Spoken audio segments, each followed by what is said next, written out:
Last week we had some excitement here on the House floor.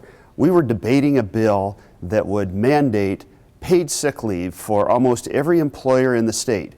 And that really, in many ways, is a great idea. In fact, it's such a good idea that a large number of employers do that.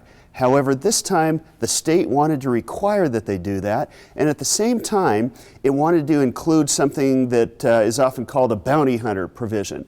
And that means that any attorney anywhere in the state could sue any employer who violated, whether it was on purpose or not. You know, it makes no sense at all to make every single person who is out there trying to put people to work a target. And so House Republicans were debating this strenuously. And as things developed, we had an incident that I've been calling the Great Gaveling. You know, the majority party controls the rostrum and the gavel, and they decide how the debate is going to go. And it started with something so innocuous that it was hard to believe.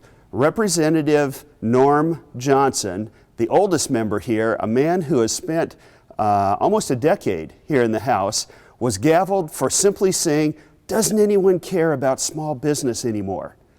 That was considered to be impugning the other side. So Norm sat down.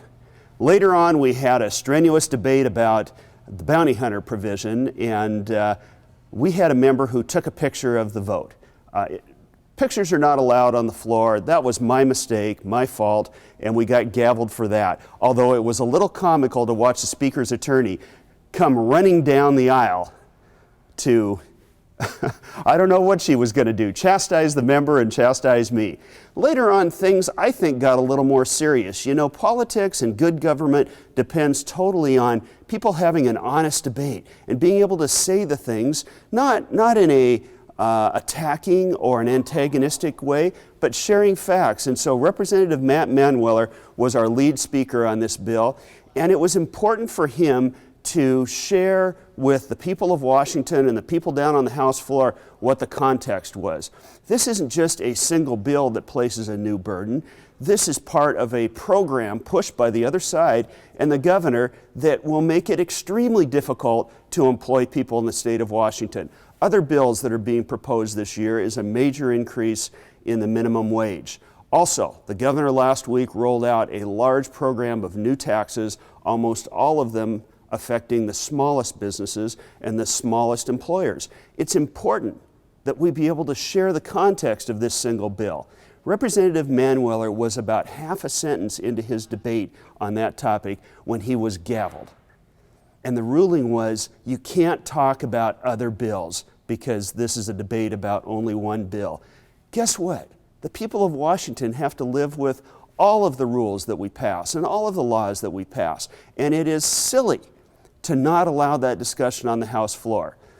As floor leader, it's my job to protect our members and also to protect the interests of the people of Washington. So I spent 10 minutes at the rostrum protesting this, what I thought was an absurd ruling. You know, it turns out that when you're the minority, you lose all those arguments. And so after about 10 minutes, business resumed. We had a debate. It wasn't the debate that we should have had. The debate that would have been telling the whole story to the people. The bill passed almost on party lines. The only yeses were Democrats. The noes were all the Republicans plus 3 Democrats who agreed with our arguments. That was the end of the Great Gaveling. It was an exciting day in some ways, disappointing in others, and I think the result was not really a good one for the state of Washington.